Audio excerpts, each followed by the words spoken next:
Hello beautiful faces, thanks for stopping by whether you are new or returning. Today it is finally time for our September reading wrap up. I cannot believe that September is over already. We've only got 3 months left. In 2 months it's going to be Christmas. Christmas is my favourite month of the year, so I'm not really complaining. I love Christmas.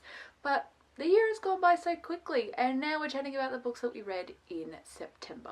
So we read 7 books this month, which was pretty good. Now it's technically going to be 7 and a bit, and we DNF'd a book as well, so I will get to that. But the little bit that I want to quickly chat about is the fact that I just wanted to let you all know that I have started Manacled. So for anyone who doesn't know what Manacled is, it was a really popular Hermione fanfiction posted on a website, and it has since been taken down, but I downloaded it onto my Kindle. Now it got taken down because the author of Manacled has been traditionally published, and the book Alchemized has come out. So that's the traditionally published version of Manacled.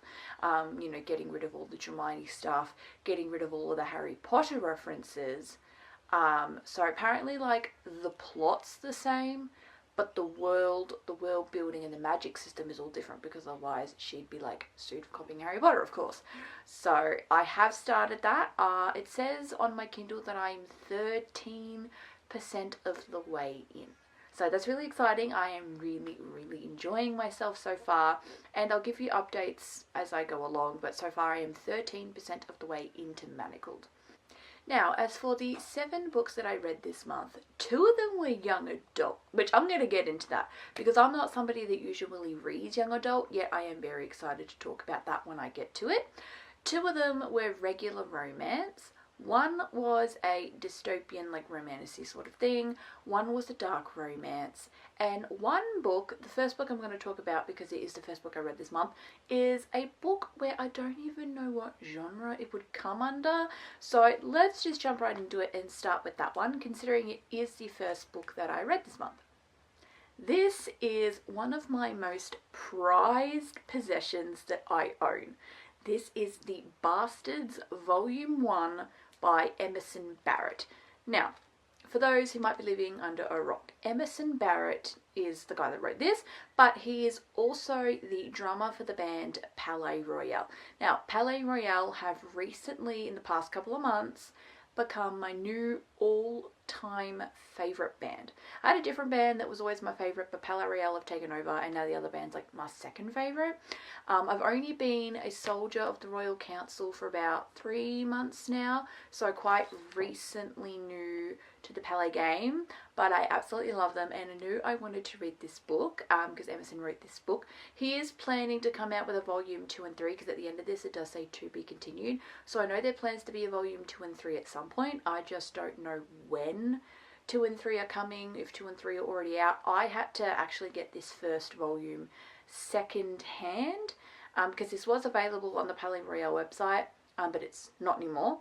So I think this is quite limited edition when they come out with it. So I managed to get this on eBay for second hand, and I just fell in love with it. This is honestly one of the best things I've ever read, but it's so unique, different and interesting, unlike anything I've ever read before. So I will explain to you some of the elements that are in this, and then maybe you might get why it's kind of hard to say what genre it would be.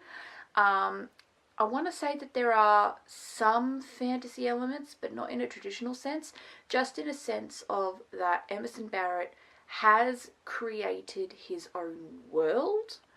But it's not really a fantasy world, it's just his own made up place, but it works pretty similarly to the way that Earth works.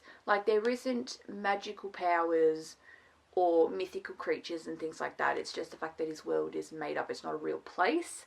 It is also set in the 1800s, which is very unique.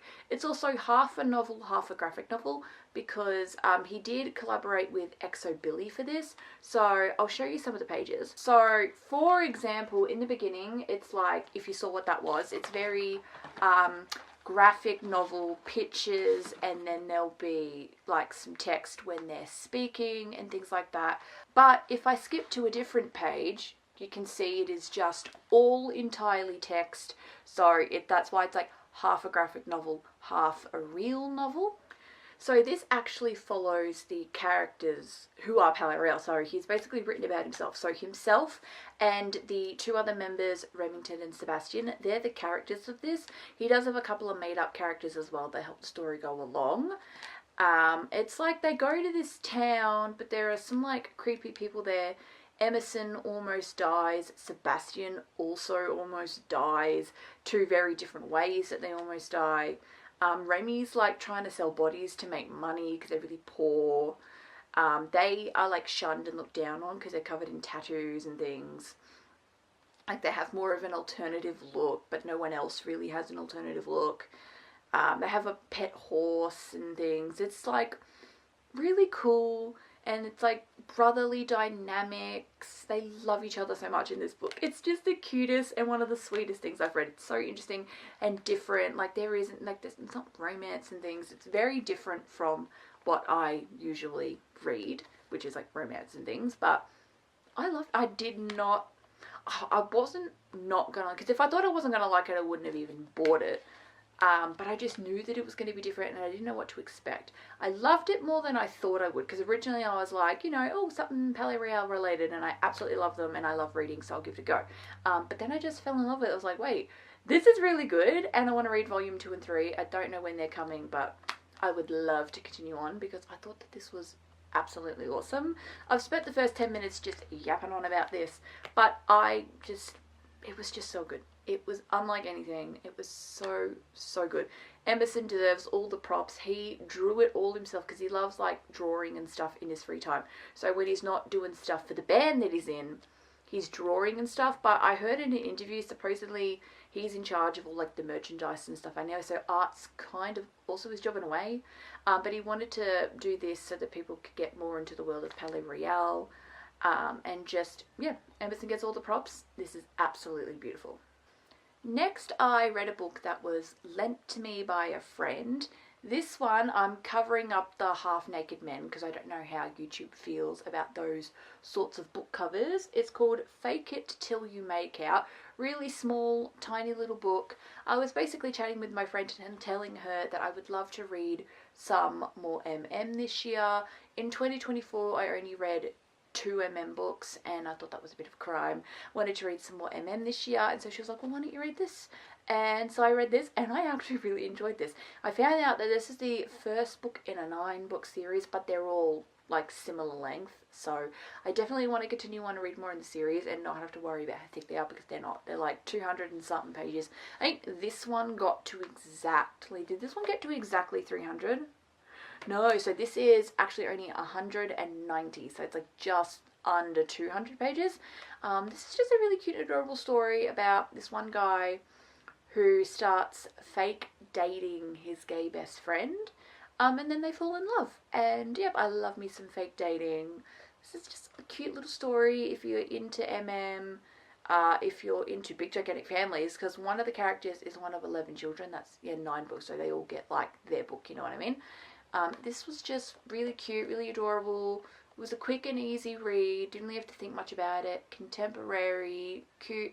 If you love like really thin little books, I definitely think that you'll like this one. And I know I liked this one. This one I'm probably going to give like a 3 for the chili spice. It was quite spicy, despite its little length. But I really, really enjoyed it. This one I'm probably going to give... You know what? I probably am going to give like a good 4.5 stars. This was really, really enjoyable. I didn't want to rate the Emerson Barrett book. It felt a bit like different. And obviously there was no spice rating for that one because no romance or anything in it. But I didn't really think that one, I'm not going to rate that one. I just really, really loved it. And I really, really loved this one as well. Next we have a book where I wasn't entirely sure whether I would call it contemporary romance or romantasy. But I am sticking with contemporary romance. So this is My Vampire Plus One by Jenna Levine. This is like a contemporary romance, but the male main character is a vampire. So that's what I meant. But I don't think I would call it romancy. I think I've spoken about this before because this is the second book in a series. The first book, My Roommate is a Vampire, it was the same sort of thing. So it's more a contemporary romance. It feels more like when you read it, it reads like a contemporary romance. It just has the tiniest fantasy element in there because the male main characters are vampires. So it does have a little bit how vampires work and stuff. But the vampires obviously just live in planet Earth, and we all know how planet Earth works. So it's not like a fantasy world or anything like that. This one follows like the best friend of the guy from book 1. It's funny how it all connects because the female main character in this one has a brother named Sam. Sam is best friends with the female main character of the first book. And then both of the male main characters from book 1 and book 2 are best friends, and that's how it all connects. Book 3, I have read the blurb for it. I think it's going to be a little bit different. I don't think the female main character is going to connect, but I think the male main character will connect in some way, shape or form, but I have heard it's a bit different. But this one was really cute. Well, yes, because they are coming out with a third one, which I would love to read. Anyways, this one is the second one, and I really enjoyed this one. Oh, it's between like a 4.5, maybe a 5, I don't know. I think, because I gave the first book a 5-star, and it's one of my favourite books of all time. I think I still preferred that one over, so this one I might just stick with like the 4.5, because I did like My Roommate's a Vampire just a little bit more, like a smidge, because I fucking enjoyed the hell out of this book. 4.5 stars, it was so good. It was so good. The main girl needs like a date for a wedding and ends up asking the male main character to do so, and goes from there. It's a really beautiful story. They end up falling in love. She's a bit of a workaholic, and then he will always try and convince her to take breaks and things. Her family's very like, oh, when are you going to settle down and things like that. So she wants this guy to be like, let's get my family off my back, please. So that's what this book is. I'm probably going to give it a 1 for the chili spice. So basically with my chili spice rating scale, it is predominantly how I think most other people would do it, but I know that people do like their ones pretty differently. So I've got 2 ways that I would give a book a 1. I would give it a 1 if like they didn't go all the way, but they were descriptive in other stuff. Like Red, White and Royal Blue never really got that descriptive with the sex itself, but I remember reading a pretty descriptive something else. So that's what I mean when I say it's a 1-star. But I also, like a 1 chili pepper. But I would also give it a 1 chili pepper if it did go all the way, but not often. So this has 1 singular spice scene, which is why I thought it was deserving of its 1 chili pepper, because it just has the 1 singular spice scene.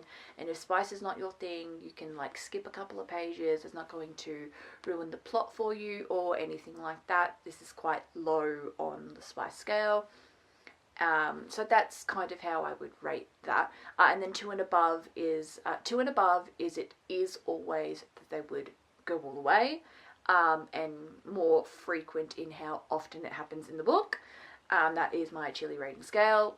So yeah, this one gets a 1. It's a 4.5 stars. Really like this one. If you're looking for something a little bit different, I have mentioned that this series is a great like bridging series. So if you are predominantly a contemporary romance reader, but you possibly want to give Romantasy a try, but this would be like before you read Fourth Wing, read this. Fourth Wing's very different. There aren't even vampires in it, but like you kind of get like that's very like it's set in a fantasy world and blah blah blah. Fourth Wing is a really good fantasy to start with, of course, but if you just wanted to start with something even less, this would be good. Also, the other way around, if you really read, like, you read a ton of romantasy, but you want to try, like, a contemporary book, this is definitely more contemporary than fantasy, but it does have, like, that fantasy element in there with the vampires. So, this is just a great bridging book. This is also great because it's vampires done in a way that I've not read about before. It's not dark or scary and things like that. It's quite funny and, yeah, so I just really, really enjoyed it. And, yep, so we loved this one. Next, we read Her Soul to Take by Harley LaRue. I have been wanting to read this for so long. I've been wanting to pick this up.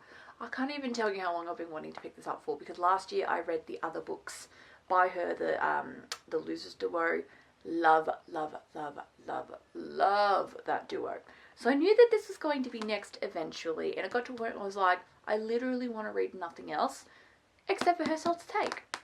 And it definitely lived up to the expectations. I'm definitely more of a Losers girl. I think I do prefer Losers over this, but do not take that to mean that I didn't enjoy this. I very much enjoyed this. I'm giving it a solid 4 stars. I thoroughly enjoyed my time while reading this. So this is a dark romance but involving demons.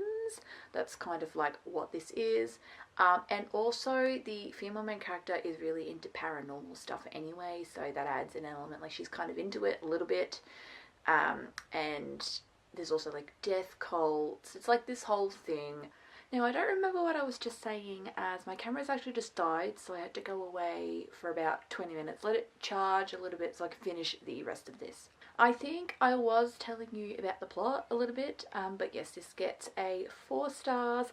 As for the chili peppers, this is definitely getting like a 4 for the chili peppers. Oh my god, this is hot and spicy. This is very, very, very frequent. If that's not for you, maybe this book probably is not for you. I really like this book. I cannot wait to get into the rest of the trilogy. Really enjoyed this good, solid read. We also read another book that I have been wanting to read for the longest time, ever since it came out. I just heard so many good things. I've heard some controversial things, and I just wanted to read it. Silver Elite. Silver Elite. We finally read this. Finally. Apparently Danny Francis is a pen name, but I'm unsure. I don't know why. This book, I don't know why she thought that people wouldn't want to know who she really is. I don't know. Because I read it and it wasn't as bad as people were saying. So this is like a dystopian sort of book rather than a fantasy. Though dystopian is like a subgenre of fantasy, but dystopian's a bit different. Dystopian doesn't really have like magical creatures and things that don't necessarily exist. But this can still be set in made-up worlds and have different ways that people run their worlds. But it is still like you die, you know. So that's what Silver Elite is. This one was giving a little fourth wing because it was set in like, you know, War College kind of a little bit. It was just giving a bit like in that element. I was like, well, this is kind of like fourth wing a little bit. Like a dystopian version, kind of. Hard to describe. It's definitely as thick as Fourth Wing. Now, I really enjoyed this. Wasn't like my favourite book ever, but probably a good, I don't know, I'm leaning between like the 3.5 star or a 4 star. Probably a 4 star. I think I did really enjoy this. I will stick with the 4 star. And I'm going to give it a 2 for the chili spice because it was, yeah, it was a little bit spicy, but it wasn't that bad. I think the thing is some of the bad reviews I'd heard for this were that it was too spicy for them. The whole book was more about physical connection rather than a emotional connection. I don't know if I like agree with that. I definitely thought that there was emotional connection in this, and I definitely don't think it was too spicy. I don't know, because people are like, oh, it's really, really spicy. You don't really get spice until basically almost halfway in. So, like, to me, like, ridiculously, like, excessive spice is when spice is kind of, like, throughout the whole book. Like, you basically get to wait a half to, like, 3/4 in. I don't think that was too spicy. I mean, look, who am I to say? Like, somebody else could think that is too spicy. I don't know. There were multiple scenes. Like, once we got to it, yeah, there was, like, I guess multiple, but I don't know. That's just my opinion. I didn't think it was that bad. I really liked it. I don't think this book was really that controversial. I think just because I'd heard some like, oh, this book is really controversial, and I just don't agree. I don't think it's controversial. It's a cute little dystopian like book with some romance in it. I loved it. She has announced that there'll be a book 2, and I will definitely be reading that. I really enjoyed this. I thought it was fun. It was interesting, and I really wanted to read it because it was dystopian, so it was going to be different than like a regular fantasy sort of thing, because I hadn't read dystopian. I've read a dystopian book in a good few years, and I really like dystopian books. You know, the Maze Runner, Hunger Games and things. I really enjoyed those. So I knew I really wanted to give this a go, and I really liked it, and the cover is stunning. I really like this cover. And I think it was a fun book. I don't know what else you want me to say. It was a fun book. Lastly, we are now going to get into the young adults. Now, I don't really read young adult that much anymore. It's not my vibe. I'm 25. I've kept my old favourites because I do like own. I had like a small little young adult collection because I've kept all of my old favourites, like the Nicola Yoon stuff and the Kissing Booth and a couple of other little standalones like Love Simon and things that I really, really enjoyed. But there were some other young adults that I had in my collection that I got rid of because I didn't love them that much. I only really wanted to keep the ones that got 4 or 5 stars. If you got less than a 4-star, if you were like, okay, and I gave you a 3, like I donated to charity shops because I was just like, and it's not really my vibe anymore. I don't really read young adult. I haven't read a young adult book before the ones I'm about to talk about in a very, very long time. But basically this month I became obsessed with The Summer I Turned Pretty. Now, the TV show I originally wasn't planning to watch. Again, it had like that young adult feel to it. I was like, I don't know. Because originally the first season of that came out in 2022. And I was just like, I don't know. I didn't really have a ton of interest. I also didn't have the streaming platform at the time, so I couldn't, even if I wanted to. But then I just started seeing amazing reviews for it for this 3rd season. Some really good reviews. And people that said that if you were worried about it being young adult, it's really only like that 1st season, because as the seasons go on, the characters get older and things like that. I'd also seen some compilations on my TikTok of #SassyConrad. And I fell in love with those videos, and I was like, I think I kind of need to find out who Conrad is. I need to know who this man is. So I was like, you know what? We will. We're just gonna watch The Summer I Turned Pretty. I'll give it an episode. See what I think. I loved it. I was hooked after episode 1. And I can proudly say that I have been Team Conrad since the beginning. Because some girls are like, they were Jeremiah, but then they became Conrad in season 3. But no, I've been Conrad since season 1, baby. Conrad's my man. He's my man. Like, if I had to rank the men, Conrad is, like, obviously my man. Then Stephen, then Jeremiah. I'm not going to get into it because I kind of want to make a separate video for The Summer I Turned Pretty, doing, like, a whole comparison thing. Anyways, I think that Jeremiah gives me the full ick. So we like Stephen over him, but then Conrad's my main man. I just fell in love with him, and I love Belly, and she's so adorable, and I absolutely frothed the show to the point where I decided that I was going to read the books next. So we read the first 2. I'm halfway through the 3rd and final book, but I am filming this on the 3rd of October, so obviously that can't be included in my September reading wrap up. I'm not even finished yet. I'm halfway through.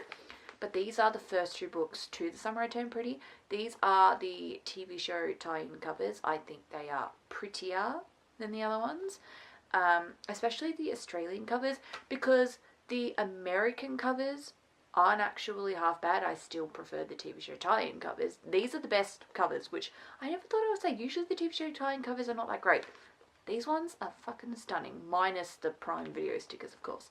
But the American covers are better than the UK Australian covers. Like, those covers are, no. So I knew I wanted these ones. And because you've got, like, the actors on the front, Lola, Chris, and Gavin. And I love the books too.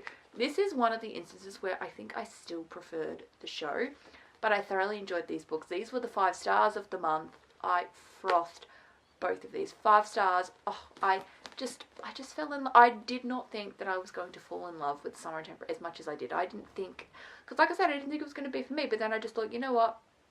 This Conrad guy seems like he's going to give me some laughs, and he does, and I loved it. I didn't expect to love The Summer I Turned Pretty as much as I did, but now it is literally my entire personality is The Summer I Turned Pretty, and I love it. I love it. I didn't think, but I just absolutely love it. I'm halfway through book 3. These get 5 stars. These I'm going to give maybe like a 0.5 chili pepper, because young adult books usually do not have spice in them, and I also think that young adult books shouldn't really have spice in them anyway. The little crumbs of like tension and kissing, it's like that was like gorgeous, of course, but it was more about like the emotional connection that she has with both of these brothers. She has always had a crush on Conrad, and then also like recently discovers that's like, oh, I kind of also have a thing with Jeremiah, and it kind of goes from there, and it's just a beautiful story. This is just a really beautiful story of self-discovery and growth and things like that, while also being like a love triangle between these 2 brothers, of course. That's what Summer I Turned Pretty mainly is. But then also there's a character in there that has CANCER, and it's just It's just beautiful. This is my new favorite.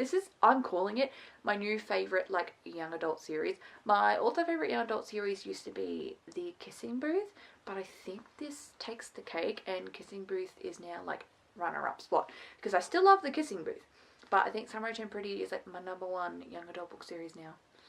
Like, it's just beautiful. I just love it. I don't know what you want me to say. I mean, look at these covers. Oh, absolutely, absolutely stunning. So this first book is obviously Summer Turned Pretty. The second one is It's Not Summer Without You. And the third book, also because I'm reading it right now, that's called We'll Always Have Summer. So anyways, super cute. I absolutely loved them. And yeah, they were all the books I read in September. So thank you so much for watching. Hopefully you enjoyed. If you did, consider leaving a thumbs up and consider subscribing if you love books just as much as I do. And yep, I'll see you all next time. Bye!